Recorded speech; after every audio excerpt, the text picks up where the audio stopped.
to my subscribers in the Philippines. Good early morning to my subscribers in America and beyond. Welcome to my channel, Sunshine Shoulders. We're a channel that's geared toward the new man and woman who's never been to the Philippines, who's interested in making a trip here for a slow vacation or to rejuvenate. I'm boots on the ground. I'm right in the middle of all of this, and it's for your benefit. I live among the locals. I'm not like a lot of these other vloggers that you see here talking about the Philippines. They live on the edges in these towers, giving you a play-by-play. No, I'm going to give you the nitty-gritty. That's just exactly what I'm seeing, what I'm experiencing, and what I'm living. I'm never going to sugarcoat it, and that's not going to change tonight. I started my video with film of the Typhoon Raleigh that devastated that Bicol area up in the northern Luzon, central Luzon area, and the eastern Visayas area. It's that time of year, believe it or not. October, November, December is when the typhoons really get intense. These are these wind typhoons. You know, they have typhoons from in their summer, what they call it, like from April to August, but they're more rain typhoons, so they bring a lot of rain, a lot of flooding. I mean, they're bad, but they're not as bad as these wind typhoons. I mean, the ones that devastated Tacloban and all of that Hurricane Yolanda back in 2013. And I say that because I want you to know, as a new man and woman who's never been here, when you come to the Philippines, you better know where you're going and what time of year it is when you're going there. Because it's very, very important. You know, when people come over here, when they think of the Philippines, the first thing they think about is the heat. Well, the heat is the last thing you got to worry about over here. It's those typhoons. They're deadly. And I'll tell you what, you get caught up in one, it'll probably be your first and your last typhoon being caught in. So be careful of that. I was reading today, and the majority of these typhoons, they come to the northern Luzon, central Luzon area, above Subic Bay, above Olongapo City, in that Bicol region. That's where this typhoon is hitting now, around Legazpi City, Albay is what they call it. And then over in the eastern Visayas region, where Lady, Samar Island, where that Typhoon Yolanda came in 2013 in Tacloban. And it's funny because in January, I visited Tacloban. I've got some friends in Ormoc City, Lady. I was down there visiting them, and my visa was running low, and I had to get it extended. So instead of catching the fast craft back to Cebu, which would have been 3 hours, and then waiting all day at the immigration in Cebu, the guy told me, he said, hey, why don't you just go up to Tacloban? Nobody's going to be there. He said, it's going to be like when you get your visa extended in Zamboanga. He said, you're just going to walk in, stamp it, and you walk out. And that's what happened. But when I got there, man, it was the eeriest feeling. I mean, even 7 years later, you could still see the devastation. You could see where the storm surge, that tsunami, man, knocked buildings down, and you see the watermarks on these buildings, and the people are very resilient. Even now, I'm gonna tell you, I take my hat off to them. They're building this place back, brick by brick. But the strangest thing to me that really caught my attention, I was going to my Airbnb, I'm riding in the tricycle, and I look to my right side, man, and the road is right even with the ocean. And I knew, because when you talk to the locals there, see, the official tally was over 7,000 killed. But when you talk to the locals, they'll tell you another story. They're talking 20,000 people. And they said it wasn't the typhoon that killed them. It was the tsunami is what they called it. Really what it was the storm surge. After the typhoon left, the land is right at sea level. The water came back, man, and just devastated this place, man. Drowned and killed so many people, innocent men, women, children, babies. It didn't spare anybody. And I mean, people lost everything.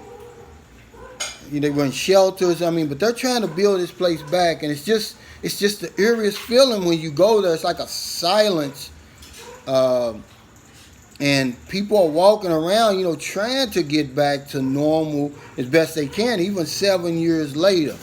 And I tell you, man, I left there with a greater love and for the Filipino than I did when I got there. And see, that's why on a lot of my videos, I always tell you guys to let the Philippines be better off for having you been here. Add something to the Philippines when you get here. Give back. Don't complain all the time like we do as foreigners when we get over here. Imagine this. What could I possibly have to complain about here that's going to garner any sympathy from the Filipino who has seen so much misery and suffering his whole entire life? It's going to make me look like a fool. Imagine you've invited a guest to your house. You know how we do. We invite a guest, come on, stay a few days with us. They're from out of town. And every day that they're there, they're complaining. Oh, your house is dirty. It stinks. The food, I don't like the food. Why don't you get new furniture? It's hot in here. And on and on and on. Would you want them back? Of course you wouldn't. And that's the same way they feel. We're guests over here. And the minute we get here, the minute we step off the plane, we're complaining. Oh, it's too hot. Oh, it smells bad over here. Look at all the trash over there. Why can't the Filipino do this? Why can't the Filipino do that? And you're not going to be welcome back. All right? That's just the bottom line. They don't need that. So I don't be preaching to you guys. I'm giving you the boots on the ground reality of what it's really like over here. The Philippines is not some 24-hour party place with beautiful beaches and beautiful women running around everywhere. You can come over here and have a great time, but don't do it at the expense of the people. Realize when you come over here, there's a real life going on around you. Respect that life. Don't be selfish. When you come over here, patronize the micro business. Patronize the street vendors. Even if you don't like the homemade ice cream, buy 4 or 5 pieces and give it to the little kids. They like it. Or if you don't like the sweet corn, buy 4 or 5 pieces like I did the other day. But I eat mine because it's delicious. Because this is some of their bread. This is their bread and butter. I mean, the lady I bought the corn from, she had this big bucket on her head. Then she had one on her shoulder. And I guarantee you, if she sold out of that corn, and she's going to walk all day long in this unrelenting heat, she may earn 150 to 200 pesos for that whole day. You understand what I'm saying? Don't be like a friend of mine who came here. This is a true story. And every time I see him, I want to put my foot in his behind. He came here to visit his fiancée. They're married now. He's from Oklahoma City. He's one of these conservative Christians, which there's nothing wrong with that. But don't you know this guy flew 18 hours over here, bought his own tent with him. Now, his fiancée, which is his wife right now, she lives in a little place called Zamboanguita. It's about 30 minutes outside of Dumaguete. That's a beautiful place. You'll love it. I like it. One of my favorite places in the Philippines. Don't you know he set up that tent in his mother-in-law's front yard, and they stayed in that tent the whole time they were there? The next morning, they got up. Everybody's excited to see him. It's his first time here. They all go to McDonald's, and don't you know what he did? He bought him and his wife something to eat, and nobody else, and they sat there and ate their food in front of everybody. Don't be like that when you come over here.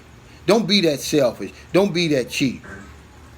They don't need that over here. It's people starving over here. It's people suffering over here. If you ain't, see, you can't teach compassion. You can't teach human dignity. Decency. See, people think I be preaching to them. I'm not preaching. I'm just telling you how it is. I'm boots on the ground. I live among the locals, man. I'm not going to sugarcoat it, man. I'm not going to lie and make it look like something it's not. But when you come over here, don't be that selfish. Don't be that cheap. Because they're not going to welcome you back. I guarantee you they could care less if he came back or not. And that's bad when Filipinos think that way towards you. They're some of the most hospitable people in the world. But that's what we do. And then some of us, this is just stuff I'm seeing. You know, knowing the suffering, knowing the misery, and it's ongoing over here. It's like the people never get a break. But we come over here, we walk around like a proud peacock in our new clothes, new shoes, fancy glasses, you know, thinking we better than somebody else. Just because you were fortunate enough to be born in the country you were born in, the situation you were born in, because you didn't have nothing to do with that. That alone should make you humble. But no, that ain't enough for you. You come over here and you think you better. So you don't eat the Filipino food because it's not good enough for you. You don't want to stay in their house because it's not clean enough for you. You don't want to drink their water. You don't want to do nothing like that because you think you better. No, you worse. See, you're mocking these people. You're guessing their house. And there's nothing worse than that. And I just wanted to get that off because I always find myself saying stuff like this, reminding people, because most of my viewers, they get it. They understand that when they come over here, they're adding something. They're giving back. They're adding something to the equation. They're not just going to run roughshod over the people over here, party, get as much as they can for as little as they can, and then go home with a phone full of pictures and videos and stuff that they're going to put on Facebook.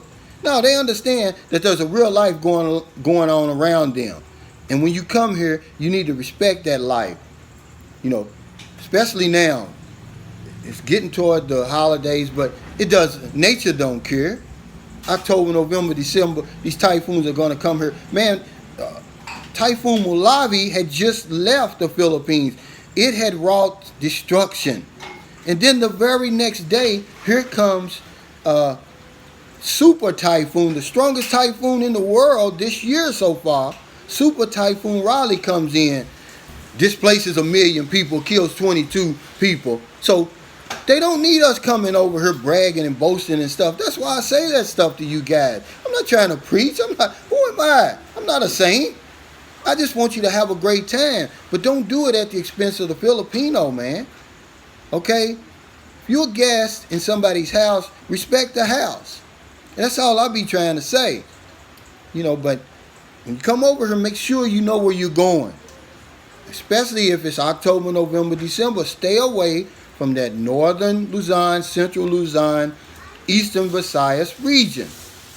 If you have to be there, be very careful. Because a lot of foreigners, a lot of Americans lost their lives in that Hurricane Yolanda. Being in the wrong place at the wrong time. That's all they did, really. I was fortunate. Subconsciously, I came to Cebu first. The Visayas area, the central Visayas. And I'm in the western Visayas right now. In Mindanao, the typhoons aren't that bad there. I got lucky, just lucky. It wasn't anything I did. I just didn't want to fly in Manila.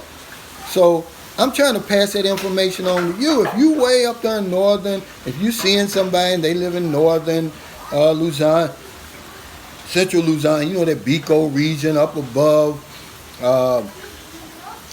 Olongapo, up above Subic Bay and all of that, you know, just make sure you be careful. Make sure when you go there, it's at a time, man, when it's safe. Don't get caught in the wrong place at the wrong time. But thank you so much. I really appreciate you stopping by my channel. You know, I don't mean to come off as some know-it-all or some preacher or something like that, but I'm giving you the nitty-gritty. I'm going to give you the boots on the ground reality. Come here and have a great time. Don't do it at the expense of the people.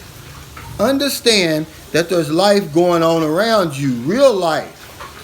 And you're going to have the best time, and you'll come back and they'll welcome you back. And remember, if you're in the Philippines, it's late. Before you let your head hit the pillow, help somebody. If you're in America, you got all the rest of the day to help somebody, because I know this.